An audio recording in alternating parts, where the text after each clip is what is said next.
I need to like detach my head from my body and then part it and then put it back. Have you had anyone touch your hair? Oh my god. Well, I was sharing with you earlier that especially when I was in high school, people would come up to me and just smell my hair. I don't want to touch your hair. It just feels like you have more agency over my bodily autonomy than I do. Yeah. I am going to shave my entire head off. That's crazy.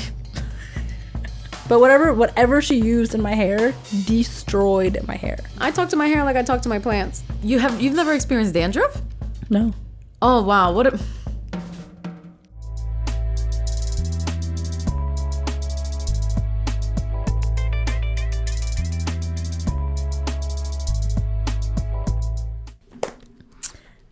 Hi. Hi. I can't really see you. Okay. I know, it feels weird. Here. Okay. I keep putting it down because I can't see you either. It doesn't look bad on camera though, but I think we should keep this in the episode. Okay, can you hear me? I was trying to figure it out. Yeah. And I think we should start a band. We start every time like this. I feel like at some point we should start a band. Yeah. We don't gotta do What's anything. What's your role in the band? We're both singers. That's it. The band has no other parts. We could play instrumentals and just sing along to them. That's our band. Yeah. Or a cover band. That's a thing. A cover band. Yeah. We just cover songs that already exist. I'd be into it. Just sing them again. Like karaoke. Yeah. Great. It can be called the messy part. What do you have a name? Gotta differentiate it. To some extent. Nah, I don't know. I have no other ideas.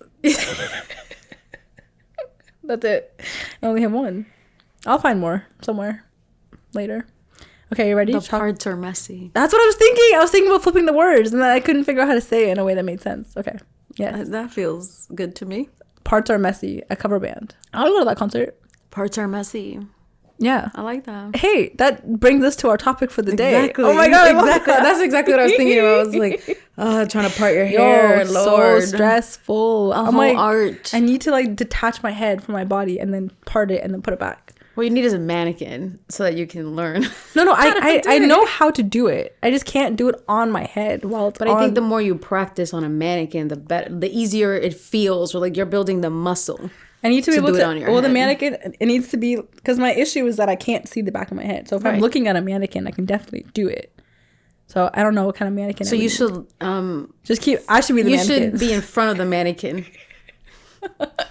That feels way more complicated than just doing it on my own hand. I'm just saying. Yeah, hopefully I learn. That's how a lot of people learn in cosmetic school. It makes sense to learn how to do it on other people's heads. Yes, I agree. Because they're learning how to do hair for other people. I'm talking about just me. But they're also learning how to do their own hair. Yeah, it's just the like the bending and the mechanics. I don't know. It's fine. I loved your video that you did. Thank you. Yeah. It's crazy how long it takes to go from hair not done to hair done. Yeah, in the last maybe 48 hours has been what, 2 hours? Yeah. Just on your hair. But at least this version of it now will save me. I'll have 0 hours for the rest of the week. Exactly. So I'll take it. You know, we have some hair inspiration behind us. Right. Yeah. I would do this hairstyle. I haven't tried it, but I think, you know, if you add some extensions, it could look really nice. Yeah. It's just the one braid. Yeah, it's a slick back. But there's like a knot at the top, I think. It looks like some sort of like under, I don't know how it's done. Interesting. There's like a braid and then a knot. Yeah.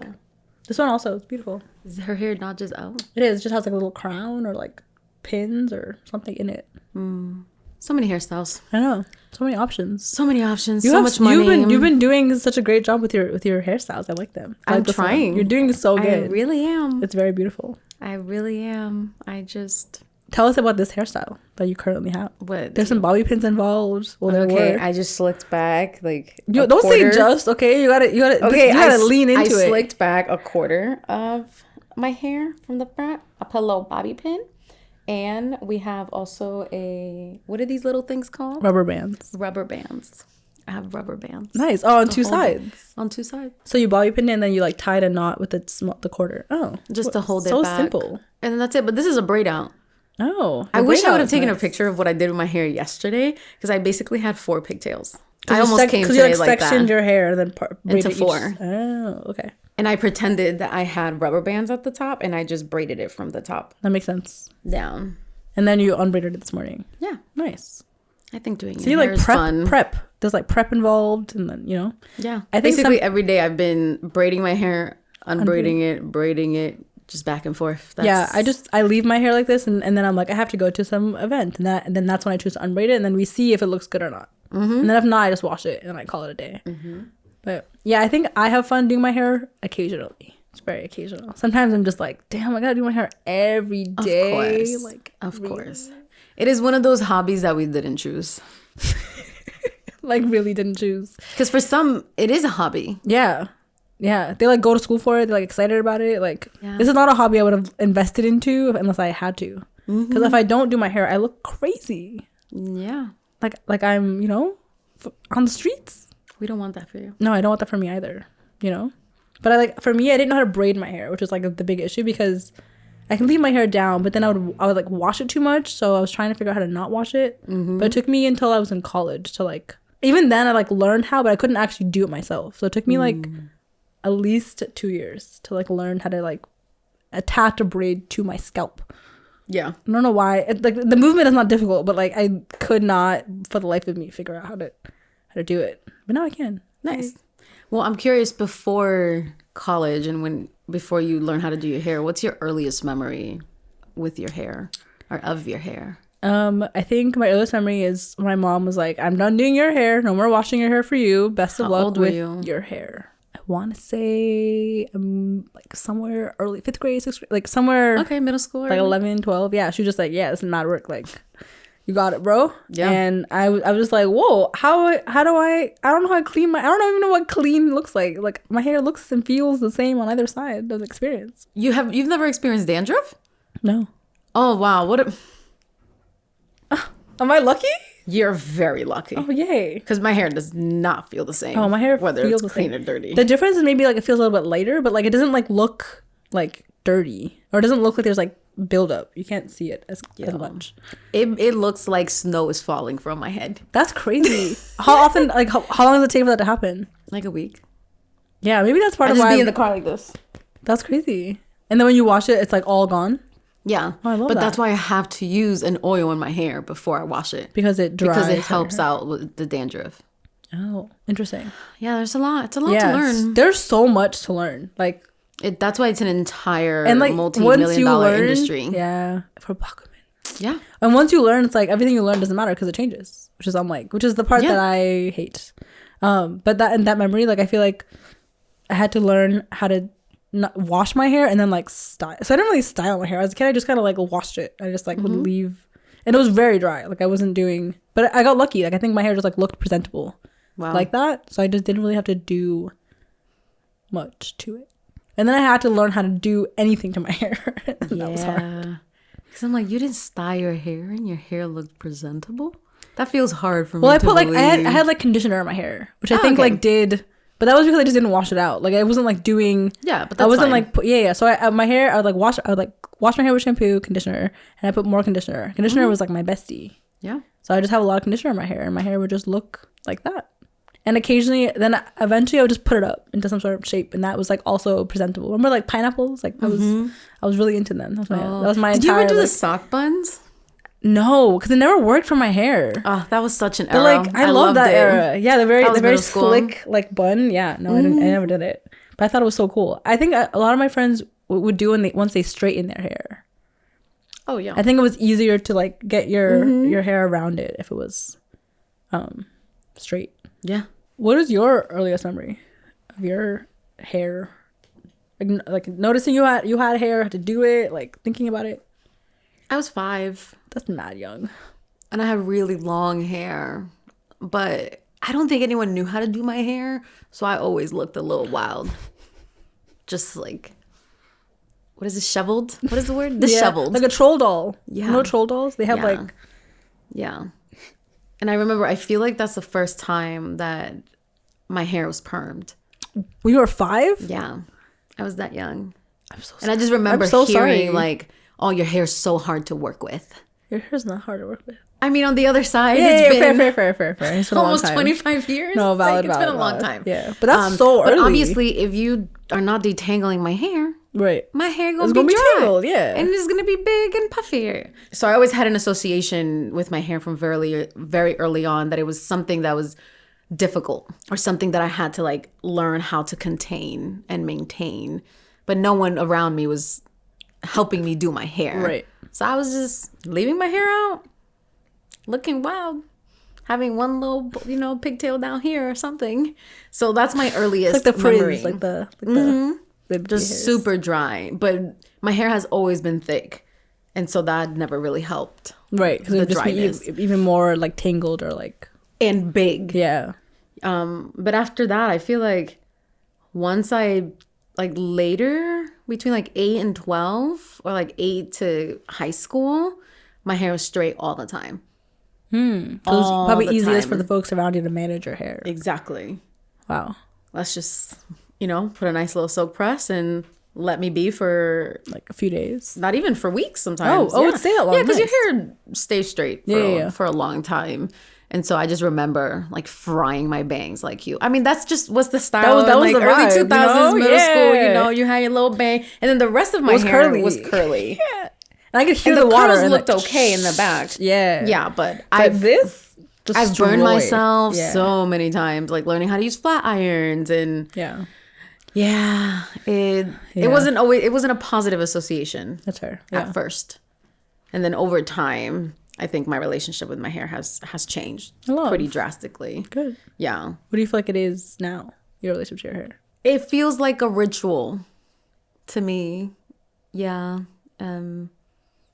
It just feels really comforting. Like I don't have to talk to anyone for an hour. I just get to be in the bathroom doing my hair by myself. No one's bothering me. So it just feels like one of those things that I do by myself. Like, and for yourself. And for myself. And so it's, especially in the last like 2 years, I would say I've been very interested in like trying new hairstyles or just like seeing what I can do differently with my hair. I do my hair's in braids all the time, especially if I'm home, just because that's the easiest way to maintain the length and moisture. Because I didn't know your hair had to be hydrated all the time. Yeah. Just like so many things you don't learn about how to take care of your hair, especially when it's curly. But I remember when I first transitioned to being natural, like 2013, 2014, almost more than 10 years. And it was such a big deal. That your hair was not straightened? Yeah. It was just such a big deal. And people would say like, oh, you're not going to straighten your hair for this party? Oh, you're not going to straighten your hair for this event? I'd be like, no, I'm just going to show up with my curly hair. The way it comes out of my head, naturally. Yeah. Like your hair comes out of your head, naturally. Yeah. I remember that being like almost a part of my personality. Like the fact that I had curly hair in high school. Yeah. Specifically. It feels similar to me. Yeah. I really had the same experience. I think like in high school, they had either straight hair or they had like hair that was like harder to manage than mine. So I was always in this weird thing where like, they're like, you have good hair because like it's easy to do. And I didn't feel that way about my hair. Of course. But like I think in the range of experiences, like I think I didn't have like a familiar place to go for my hair because like it wasn't as hard to manage as some people's hair, but it was easier than like other people. So I would just kind of be in this weird gray area where like I should be like grateful that my hair was like easy, but I'm like easy is like relative. If you don't know how to do your hair, it's hard. Yeah. So I think my hair was like I left it alone honestly a lot because I just didn't really know what else to do to it. And that like was fine, I guess, for people. I didn't mind it. It became my personality also. Like that fact that my hair was like out. So if it wasn't just down, then I think people would like be like, oh, like what happened to your hair? Like why is it up? And I'm like, I don't know. Like just cause I don't want it on my face. Like yeah. Yeah. I've also always had bangs. I've always had bangs. I think now I have less of them. They're still present, I guess, but it's not as intentional. Yeah. But I've always had some sort of like hair in front of my face. It's kind of funny to think about now. When I'm looking at the picture behind you, I can see it. Oh yeah. Oh yeah, yeah. See, but I don't have that anymore. Like it's longer than that, which is so interesting. Yeah, now it's what, to the side? Yeah, to the side, kind of. It's longer. They're not bangs anymore. Technically, they're too long to be bangs unless they're cut again. And I think I'm trying to see if I don't cut them, what happens. I don't know. I always think about this thing that like hair is supposed to bring you a sense of joy. And it is racialized and gendered. And I feel like especially growing up as Dominican, one of the things, like hair is such a huge part of our culture.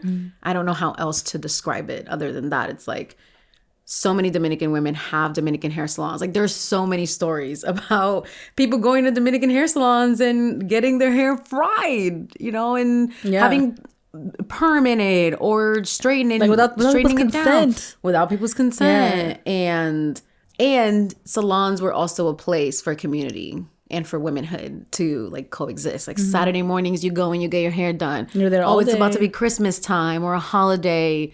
Of course, you're going to go and like get prettied up. And the only way that you look presentable is if your hair is straightened. And at least that's the kind of messaging that I grew up with, especially like having aunts who do hair as well. And so the reason why it became a part of my personality when I was in high school was because I was diverging. You're like, nope, not that, never that. I was basically saying to them, my hair is beautiful by itself, because I was taught that like you have pelo malo, which is this idea like your hair is bad because it's kinkier or curlier, versus like what we're supposed to be striving for is like white, straight, blonde, straight hair that really only white women have, and we spend hours trying to maintain, and like destroying your hair in the process, in the process. That I know people now that want to curl their hair and their hair is not, they gotta start over, their hair's not responding, or they feel really ugly in their natural hair, and that just hurts me inside. I'm like, your hair's not ugly, it's just a thing you have to learn how to be in relationship with, just like everything else. And this idea that I won't be perceived as a professional if my hair is curly is like things that were ideas that were ingrained in me, at least when I was a kid as well. And reinforced even like in like this adult world. Like I've definitely been like interviews and jobs where they've been like, hey, like what are you gonna do to your, I'm like, nothing.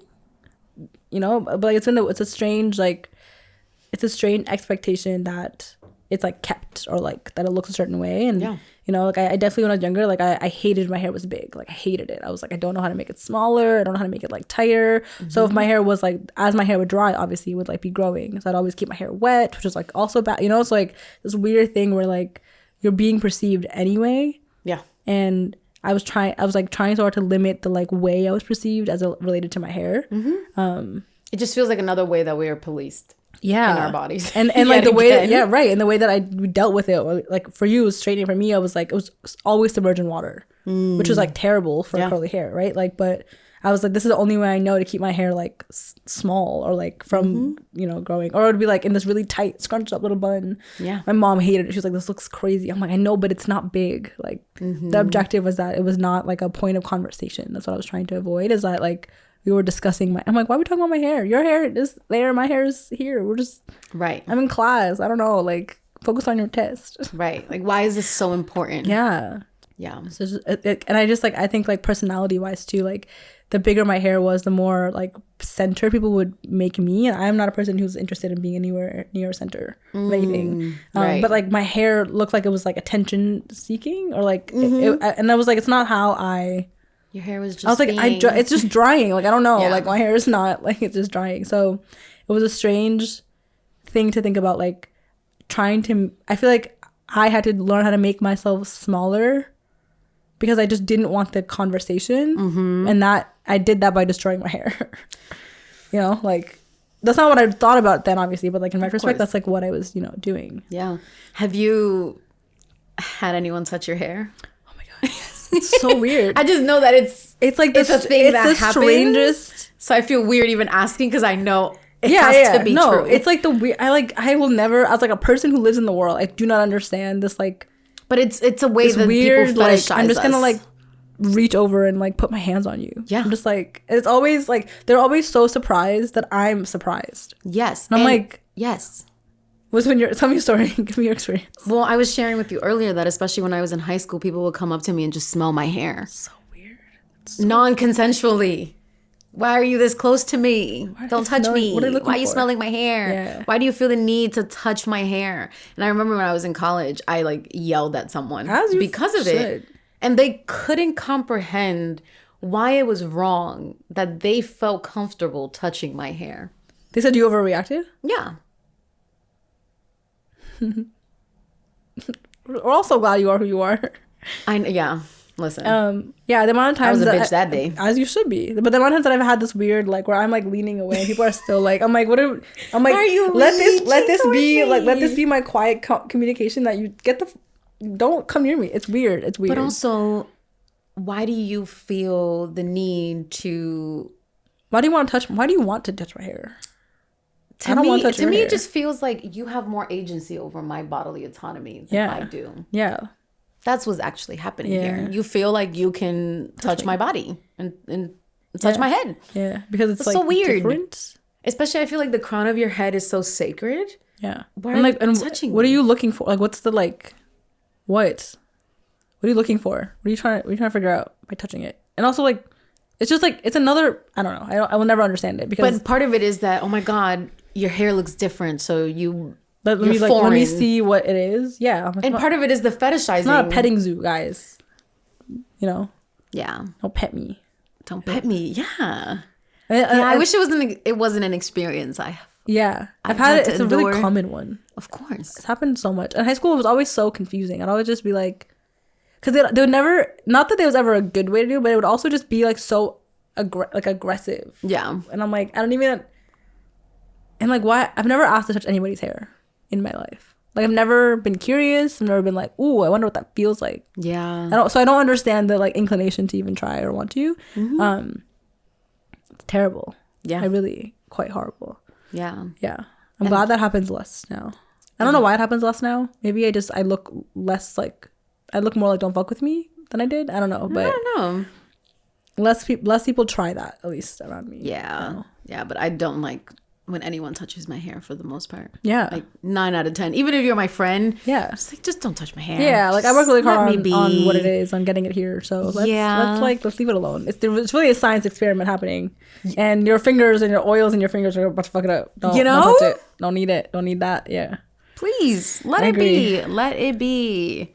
Yeah. No, that's always hard. And that's why curly hair salons started coming out when I was in college. I don't know if you remember. I guess that's true. Like, I got my first curly cut when I was a sophomore in college. I did mine later, but I think you're right. It definitely became a thing pretty recently. Yeah, because I hate to call it like the curly hair movement, but that's really what it was. It was 2013 to about 2017 is when so many people started going back to natural, back to their natural hair. And so led to the boom of the curly hair salons. Now you see them more often now than ever before. So expensive. They're obviously so expensive, oh my God, which is ridiculous. But I remember being so taken aback that they weren't trying to make your hair straight. Not only that they were trying to make my hair straight, that they were washing my hair and that they were like styling my hair. Something that I do for myself, I was going to someone else to give me that service.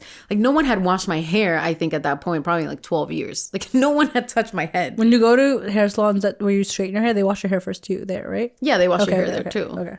Okay.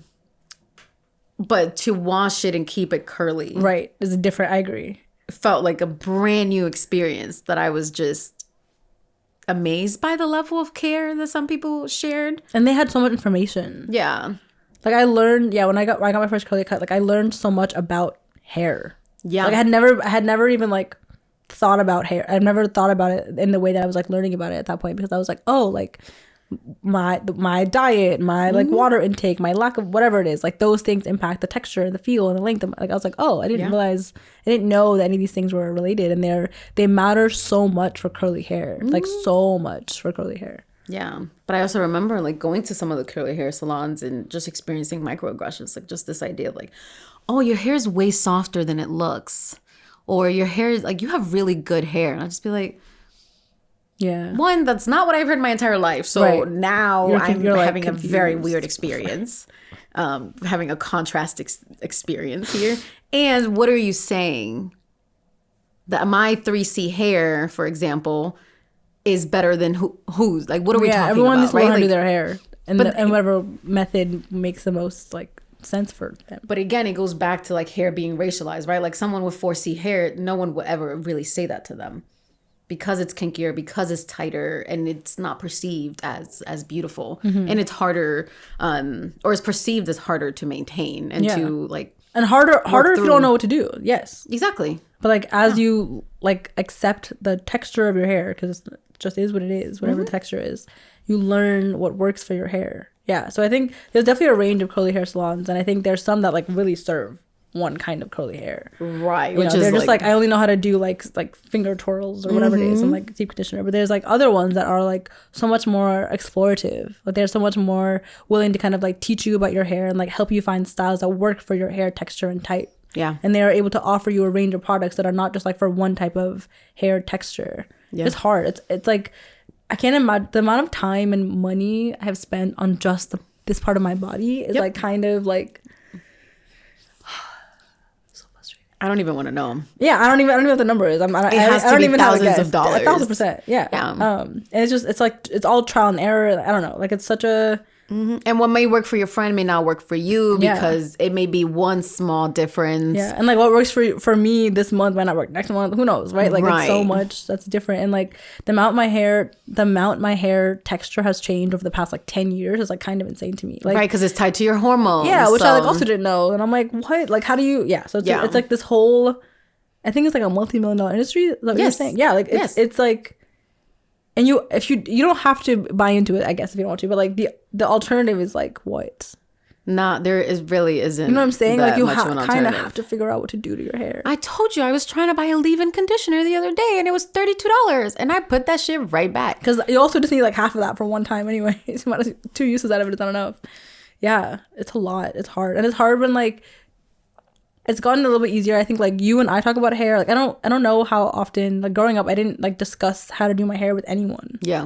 You know, I was just kind of like figuring it out. Everyone's doing their hair, and I guess my hair exists. Yeah. It's part of me. Yeah. So I think even that, like the lack of like knowledge around like the science of it or whatever's underneath it, I think that also is like a really big gap that I think like we're starting to fill slowly. Like I know like 1,000%. Yeah, like for the like when I was running the girls group when I was in at Boston Collegiate, like the clubs, like the kids that came to the club that we had, like they would discuss their hair, right? Like and they've also gotten better at like they do each other's hair, right? And I think like I didn't have that in high school. I'm not saying it didn't exist then. I wasn't a part of the spaces where that was what was happening. Yeah. But so it's been really cool to see like the way that like younger people now, there's like college kids who do hair in their dorm rooms, like they're just more they're making money, they're like taking it back. Yeah, they're taking a lot of this like knowledge back into their like environments, and giving each other this ritualistic experience. It's like giving somebody this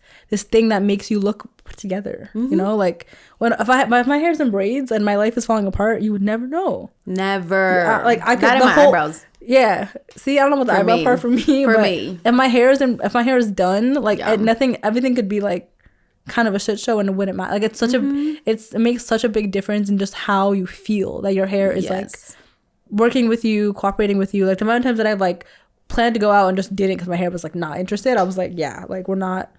I'm just calling it nope. You know, like we're not doing anything with it. So, you know, like there's so much power in knowing different ways to like help yourself feel put together. Yeah. And you get that from like learning more about your hair, among other things. But yeah, and I'm thinking about this idea that we have to be put together. Yeah. And that's the purpose that our hair serves. And I don't know how to feel. It doesn't have to be put together, but I think that like when you look a way that you like, you feel a way you like. Oh, and that can look however you want. Yeah. I don't think it has to be like particular type, like put together in a particular way, but you know, like I know when I don't feel like my hair is like moisturized or hydrated, like I know what that feels like. I don't like how it feels. Yeah. So maybe it's not put together, but there is some like, you know, to your point, like spending some time caring for it, I think does something to your internal world too, a little bit, you know? Yeah, because I feel like what we have been taught or like socialized is this idea that our hair is supposed to be put together in a way that is presentable to the outside person versus to yourself.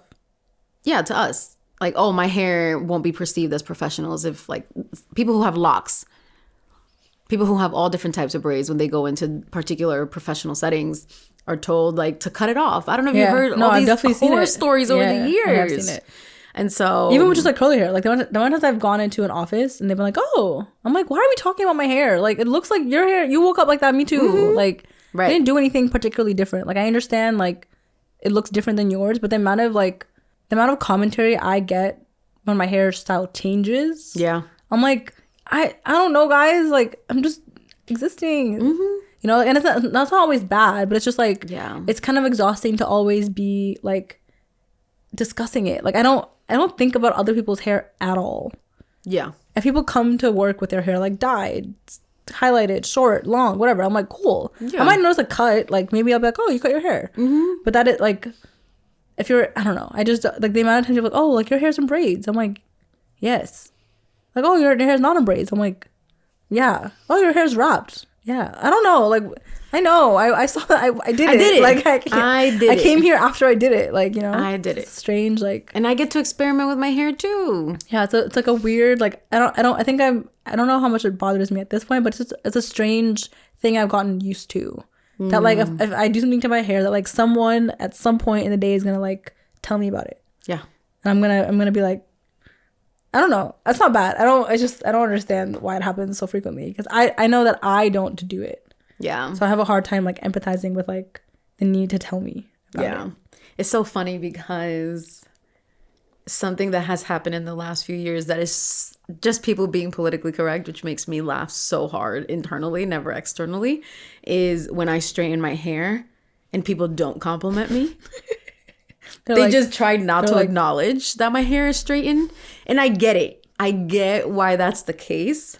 And it's so funny because over the years, like my relationship to straightening my hair has changed.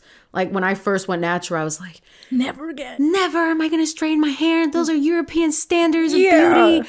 I am not going to abide by that. I do not have to straighten my hair for any social gathering. I am pretty with my curly hair. Leave me alone.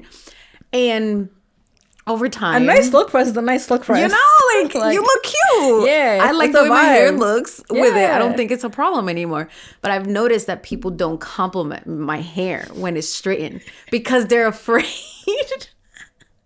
of what that may signal, because then they're like, oh, I know. Like, I didn't comment on her curly hair, but I commented on the straight hair. Maybe she thinks I don't like her straight. And now she's thinking that like, honestly, she like values straight hair. I respect the rabbit hole. I've seen it happen. Like, I've seen someone look at me and they're like, it just the computer, you know, like, it's so funny.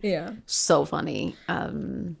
My ID, like it was the one day that I had my hair straightened the week that I took this picture, and it's hilarious because like I haven't straightened my hair. I don't really straighten my hair that often, and it's been my ID for like the past 10 years. It's hilarious because it's just me with straight hair, but it's just like I just happen to have had it straight that one time. Like it's such an uncommon way that my hair is, but whenever I see it, I'm like, oh yeah, I'm like, I love a slick press. I'm just like I'm not into having to cover my hair for weather, so that's part of my. I don't maintain the hairstyles well because I just like I don't care to, so I just don't do it. But it looks good. You know? When it's nice. First day, second day, little curls, cute. A vibe. Something that happened recently that felt like a new experience was that I just hated doing my hair. That was a new experience? At least in how extreme I felt about it.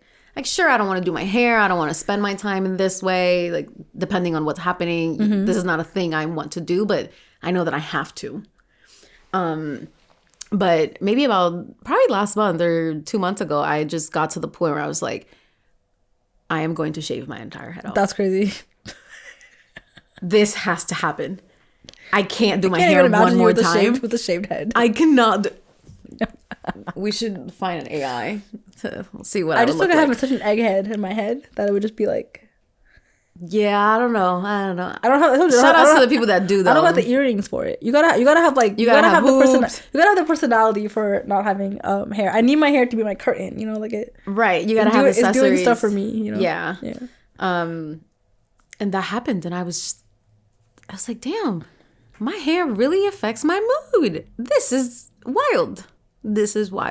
And so what did I do? I literally panic texted and got my hair braided within 2 days. Yep. And then I didn't do my hair for 4 weeks. Yep. And it was the best thing ever. And then when I took my braids, You were so excited to do your hair. Wow, I can do my hair again. This is so fun. This is so enjoyable.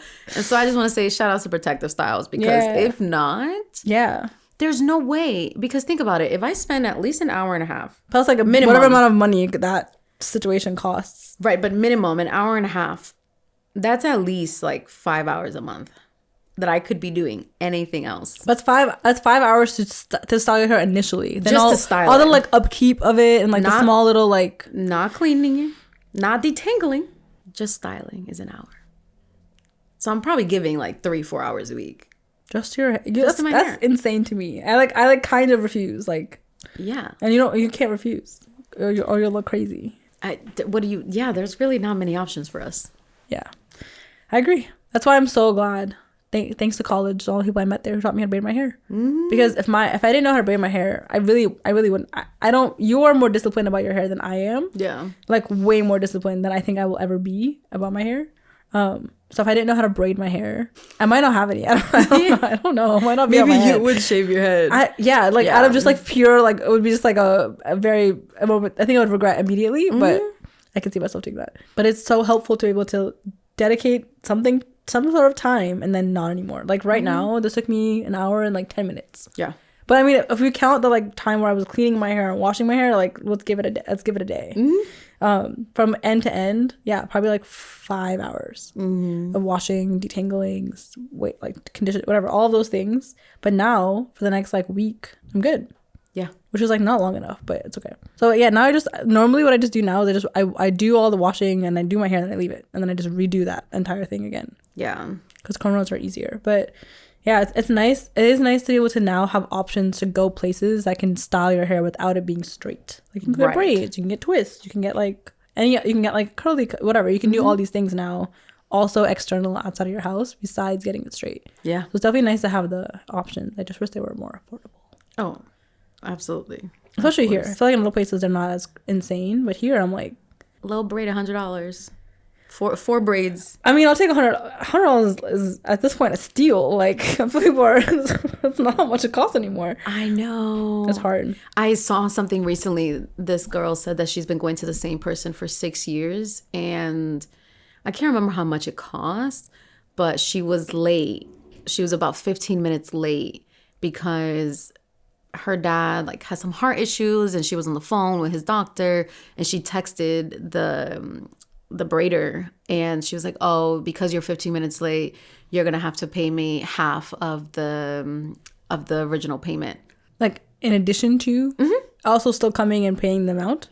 Nah, see, that's all you gotta learn how to do it. It's okay. I'm gonna learn. That's crazy. And what kind of budgeting are you to do so much money? Sometimes just to get your hair done is like $400, $500. It's like, so it's still really has this amount of money. Inadequate. Yeah. So part of it, it's like, it's not accessible to always have your hair done. Yeah.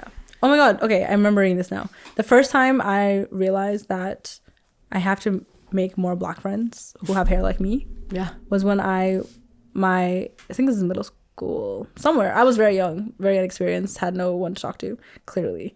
They're going to Supercuts. You ever been there? Have you ever seen it? I've heard of it. Yeah, yes. Exactly. It's like, I don't know if they're real anymore, but that's the place where like, I think people who like work there are taught how to deal with like not curly hair. Mm-hmm. But I went with my friends and they were getting their hair cut. I was going, yep. She didn't actually cut my hair. She was so scared, which I respect.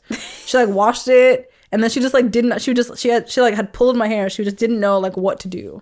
Wow. And I was looking at her and I was like, if you feel unsure, like please feel free not to cut my hair. Yeah. She's like, yeah, I just like, I don't know, like it's curly, so I think it might like bounce. Like if I cut, she was freaking out. Mm-hmm. And I was like, the fact that you can go to school for this and not learn this texture of hair, it's not uncommon. Like, I'm not an anomaly, you know? Oh.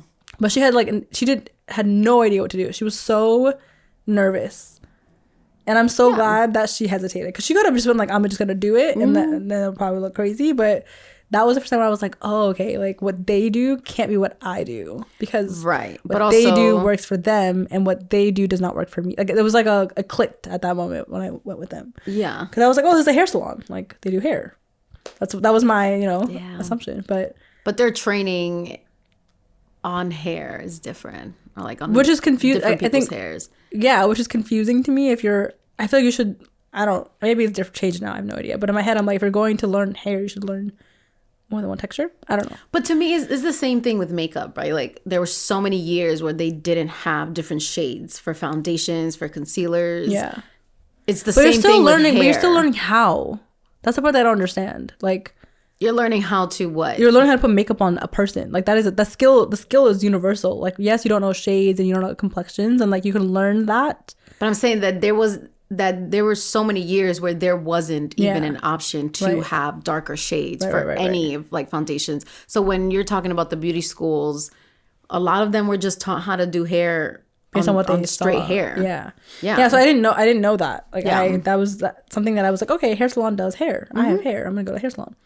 Like they do white girls' hairs. Which I realized once I got there, I was like, okay. I was like, she was so, I felt bad. She was so distraught. Like she was clearly young and like maybe early in her experience, but I was just like, when she was washing my hair, I was like, I don't think you're supposed to cut my hair when it's wet. Like I was so trying to cut it, and I was like, I think you should cut it dry. Like in my head, from like what I understand about curly hair, if you cut it when it's wet, it's gonna pull up. It's not gonna be the right length. Yeah. Or whatever. I don't know, but that experience was such a moment where I was like, okay, like I have to like figure this out in a different way than like what the people around me can do. Yeah. And there weren't any, I didn't know any like hair salons then. There was like people who did like, my mom's like friends did braids, like who got her hair braided or straightened at their house. But there was nobody who like trimmed hair. So I feel like I like learned how to trim my own hair. Cause I was like, I need to trim my hair. Right. Like but even for a long time, the way that my hair was cut was as if my hair is natural or is straight. Right. They just cut it like even. Yeah, they cut it even. Yeah. And the way that it looks curly is just... It's just so different. You have to cut it curly when it's dry. Yeah. And maybe I didn't do the best job, but like it saved me so much to learn how to trim my own hair because I was like, I'm not paying this much money to get my hair trimmed. That's a crazy amount of money to ask for, I think. Of course. I respect it. I respect everyone's hustle, get your money. But it was helpful to learn for me because like I just couldn't find a hair salon that like was willing to do it at a rate that I could afford. Right. So it's been a nice thing for me and for my friends. Yeah. I mean, even now it's so expensive. Every which way you look at it. Yeah. You want to get a color in your hair, $400. You want to get your hair braided, $400. You want to get hair products, $150. I went somewhere once to get my hair braided and she told me that she's gonna charge me for 2 heads. And I was like, what? Because my hair is so much. I was like, oh right. Oh, they charge you more if your hair is longer. And I was like, they charge you more for your texture. I was like, how am I gonna? I was like, you're already charging me an arm and a leg. You want me to pay you double because I have one head of hair, you know? And like again, like I respect all the ways that people are making their money. Like I just like. But don't they do that for bigger people too when they go on airplanes? It's like you have to pay for 2 seats.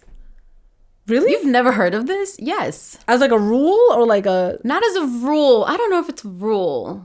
But if you're definitely bigger size, sometimes you are asked to pay for 2 seats. Because you're going to use a second seat? Because you're taking up more space.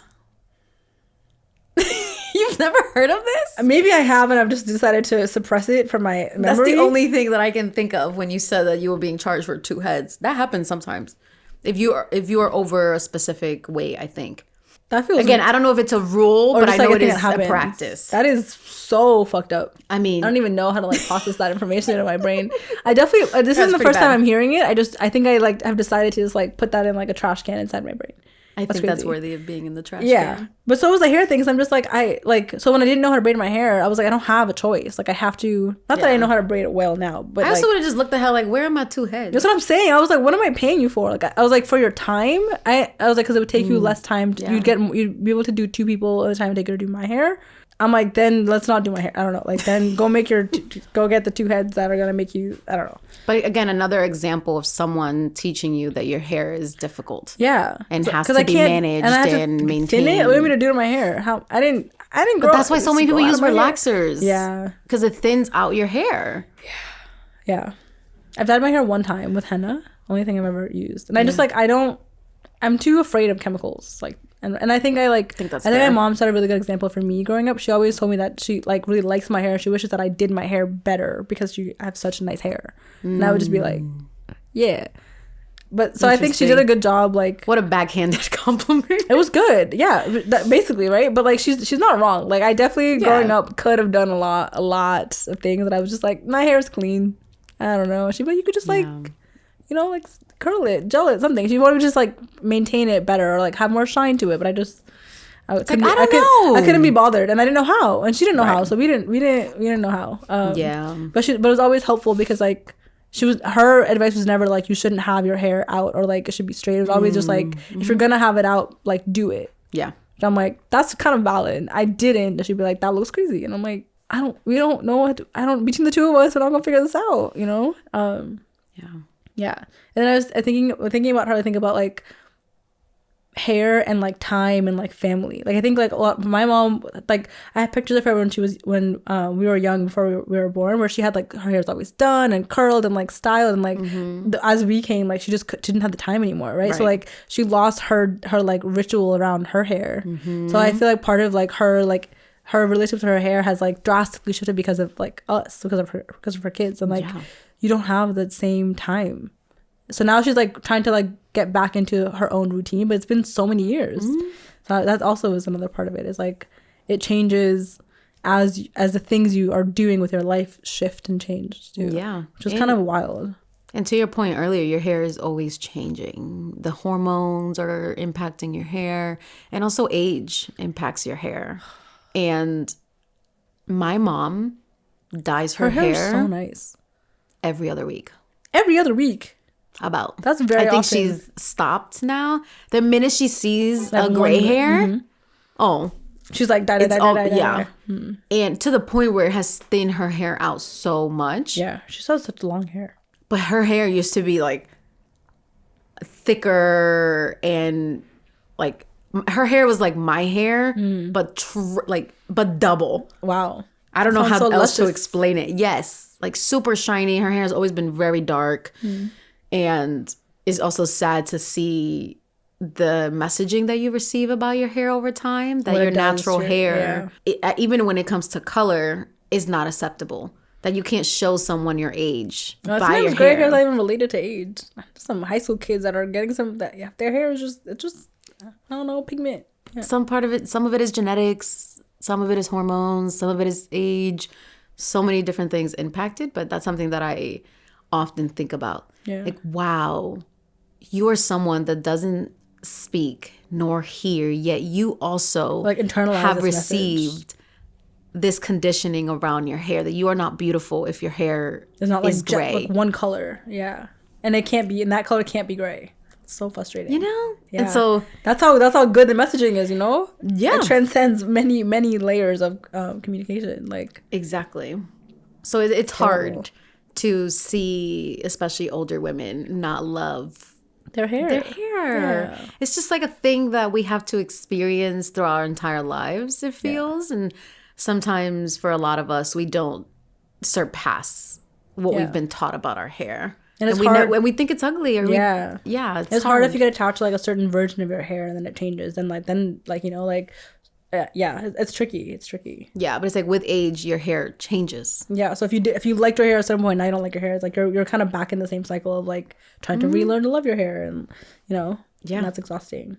It's such a beautiful thing that we have, that it's a part of us, right? In one way that like whether the communication is that it's good or bad or ugly, whatever it may be, like it's ours to treat. Yeah, the way we want to, and like that's why I love these pieces so much. That's why I was like these paintings. Yeah. Like, that's why when I saw the show, I was like, it was such a good celebration of texture. Oh, the art show that you went to for this artist? It was 5 pieces, but it was all hair, right? And you see how you see that one is texture behind you? Mm-hmm. Like, they're all 5 paintings were different hairstyles, and they were this big. Yeah. And that's all, there was no feet, there was nothing else. Like, it's actually such a simple, the painting has no other, like, the center is this textured piece. And I really enjoyed, and I think it's so beautiful, the shift that's happening, to your point, that like people are learning to like embrace their texture and embrace the shapes their hair can make because of its texture. That like straightening your hair doesn't give you. Yeah. If you're looking for uniformity, then that's a good way to get it. But if you're looking for like definition and volume and those things, like it comes because of the kink and the curl and like some of those things. So it's nice to see the pendulum swing a little bit towards this way. Yes. Yes. No, absolutely.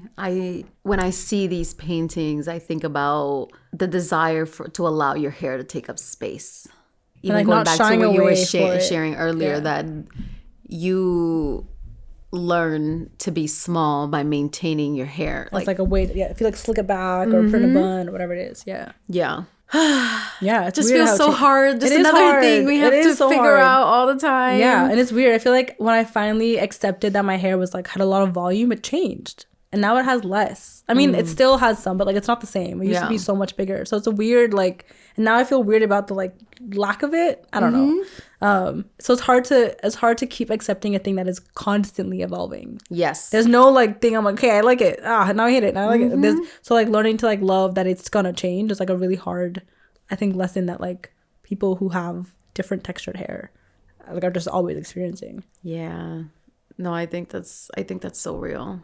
And something that when we often talk about the quote of like change is constant. Yeah. And it feels like It's our the only hair constant. is a testament Yes, to that constant change. to that truth. Yeah. And it's I actually had never thought about it that way until just now. Yeah. It's like, oh yeah, my hair is always changing. Yeah.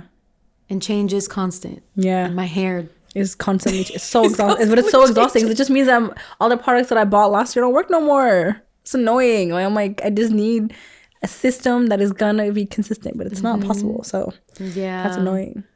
But And braids are constant. I can do that all the time. braids are a constant. But I also think about like a lot of women that get pregnant have hair loss. Yeah, see, that's also terrifying because like then I'm gonna have to deal with myself not having hair. I can't handle that experience. Even like I'm still traumatized by the gel. Like Yes.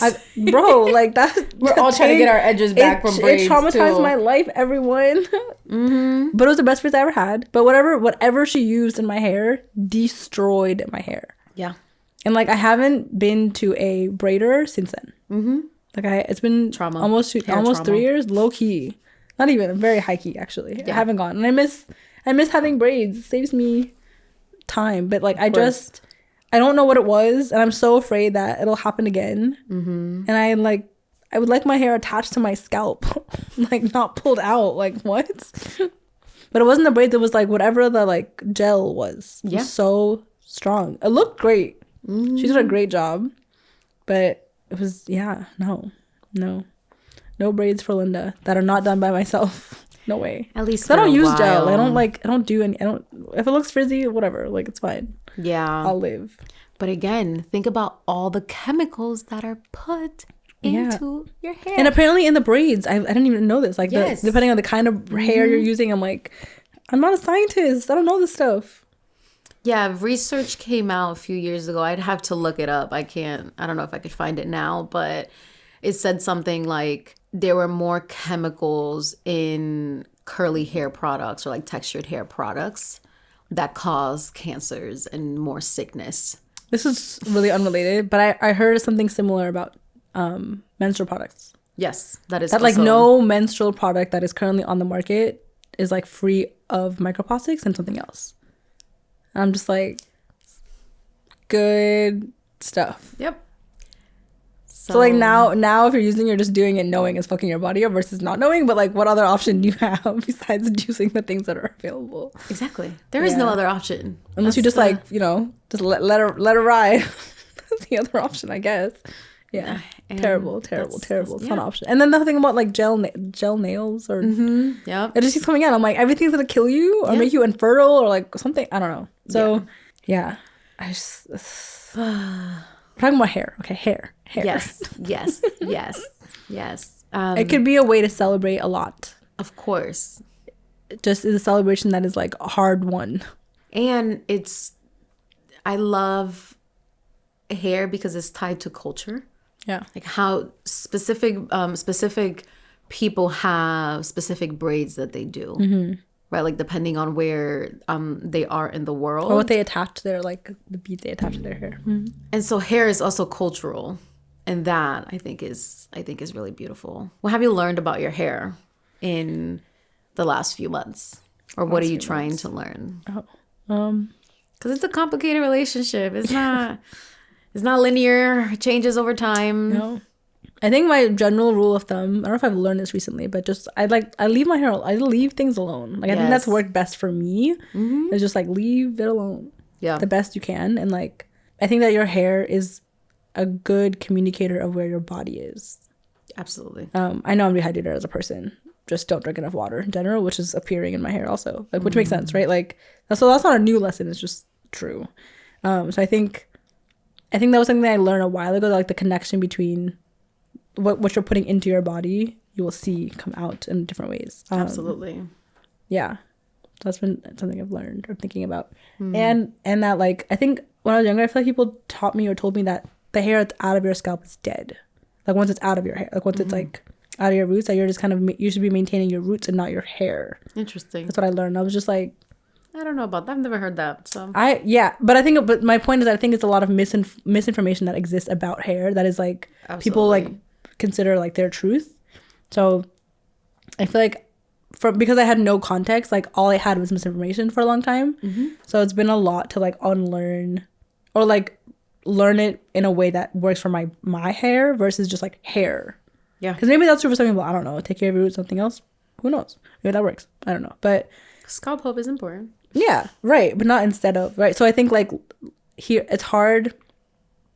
The lesson I'm like learning is that there's so much information that exists about hair. And all of it is just available. And learning how to be discerning about what like feels and is true for yourself, even if you're not seeing it represented in the information you're hearing. Yeah. I think is a lesson. Because there's a lot out there. No, absolutely. And what about you? What I've learned is that your hair requires a lot of experimentation. That's really key. And you have to be okay with looking a little wild sometimes, especially if you're home, that's fine. Yeah. But there's something about just giving your hair time to breathe and to show itself. Because you may try the same products and it might look different every single time. Yeah. That might be the case, depending on the weather outside, just depending on so many different things. But what I've also learned is that it could be a ritual, that you could learn how to care for it in a way that is kind. And it doesn't have to be this problem that you have to solve, because that was my orientation for a long time. And now that's not as much the case. Like yesterday, I'm trying out this new hair oil, but I'm making it from scratch. So it's rosemary, cloves, whole cloves, and a cinnamon stick. Ooh, that sounds good to drink. And I'm turning it into a spray. Nice. And it's supposed to help your hair grow and shine and all of these things. So to your point that your hair is just another part of your body, and whatever you put into your body will come back to your hair. So it's like everything's connected. They all connected. Everything is, I think a lesson my mom taught me by her actions, not necessarily like by her words. She used to always make us put like Ethiopian butter in our hair, like masks. We did this so often. I hated it. It was always it would like drip, and it was just ugh. Of course. But our hair stayed really moisturized, right? Like, and I don't think I don't know if she knew why she was doing that versus that like she just also grew up that way. But it was such a constant part of like us getting our hair treated by her. To do so, like that, like food. You should put nothing in your hair you wouldn't eat. Right. If you can't understand what it's saying, like it probably shouldn't be attached to your head, because whatever you're putting in your hair is going to go into your pores. Like it's all going back into your body. So I'm not following this rule, but like the simpler the things you put in your hair are, the more like recognizable they are to you as like natural things. Like the more consistent you can be about it, because you can eat it and then you can put in your hair, so things like that. I think in the ideal world where I have time and all these things, like that feels so beautiful. To be like, I'm going to eat avocado because my hair needs it. I'm going to put the rest of my avocado in my hair. Like that sounds like a beautiful life. Yeah. It's a way to adorn yourself. Yeah. So I think like there's so much of it that I think that it feels like a problem because of the discipline and the world we live in and like what it requires of us in other ways. Yeah. But in a world where we're not tied to capitalism, I think the ritual feels much more available. And the ritual is communal as well. Yeah. Like you've done my hair, I've done your hair, other people have done our hairs. And so hair is also it ties communal. People together. Yeah. So what have you learned from this conversation, or what are your takeaways? My takeaways. Our takeaways. I think that it's always going to be complicated. And that you don't have to have an answer for what you're doing with your hair at any particular time, but that it's your personal, like, intimate relationship to work through.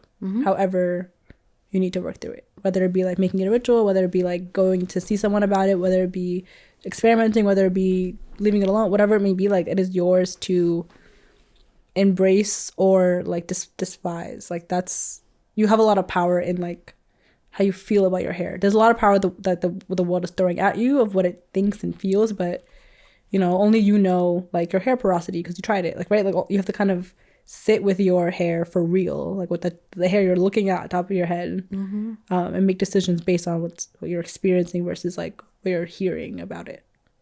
Absolutely. And just like anything else, at least for me, is what I'm taking away is we internalize so many messages about our hair, and sometimes we don't take a step back to take stock of what those messages are.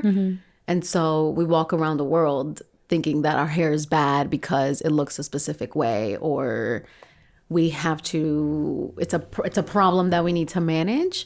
And it is worthy of our time to realize and to notice what we have been taught about our hair and how we feel. Like that moment where I was saying, like, I hated my hair, like that was such a revelatory moment for me.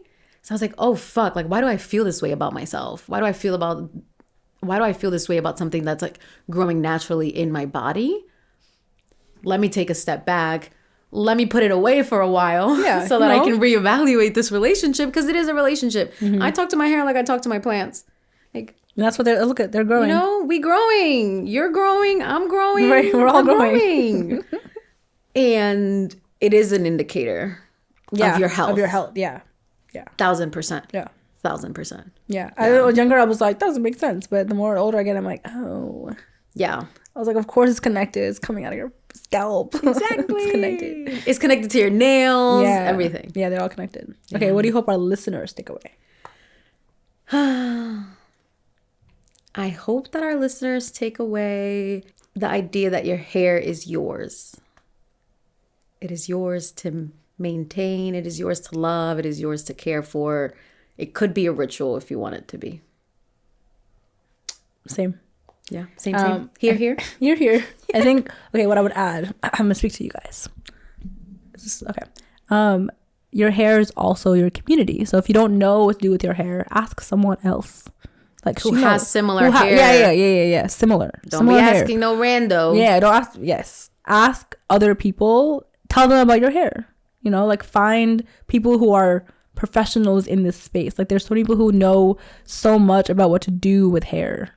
And as much as it's yours, it is also, you know, your way of building community if you are looking for it. Yeah. I love that. And this is not gendered also. Yeah. It's true for everyone. It's true for everybody. Everybody. Also, find a dermatologist. Your scalp, you know, is related to dermatology. So go find one.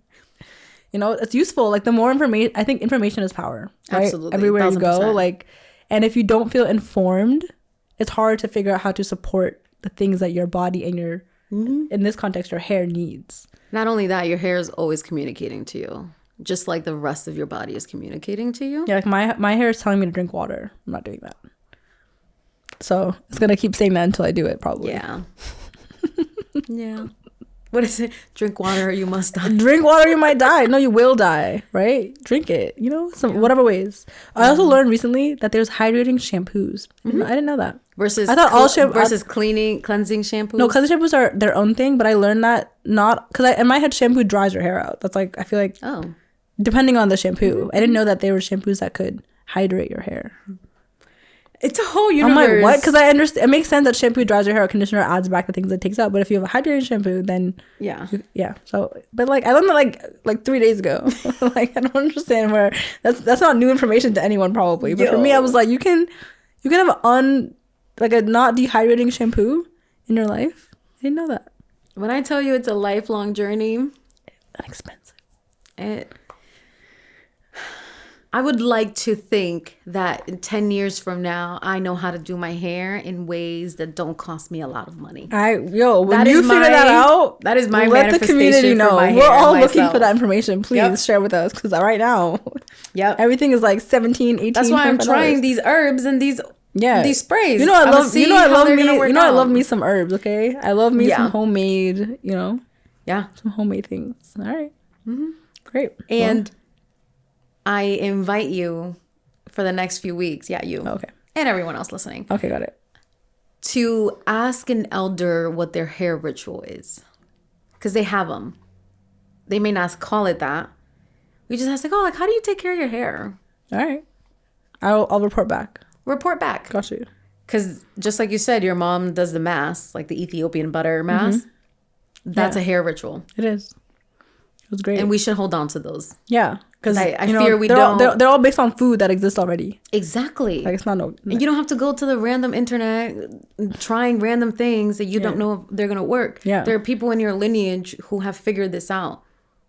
Yeah. People who have been maintaining their hair for mad long. And their hair is beautiful. And who know, everyone knows a thing or two about hair. Yeah. Because you have to deal with your hair. Whether or not you like to or not. Most people I see outside look like they did something to their hair. So they did something at home. Like someone knows something. We got to figure out what those people are. Yeah, we are on the search of gathering all the aunties and all the elders. All right, I'll report back. You'll report back? Okay. I'm good at research. I got you. I'm good at interviews. I got you. Exactly. I'm going to ask them. Yeah. All right. Okay. See you next time. What is it? I wish we had a hair poem. You know what I'm saying? Of course, I found a poem. And it's called Hair by Elizabeth Acevedo. And in the poem, she says, "My mother tells me to fix my hair. And by fix, she means straighten, she means whiten. But how do you fix this shipwrecked history of hair?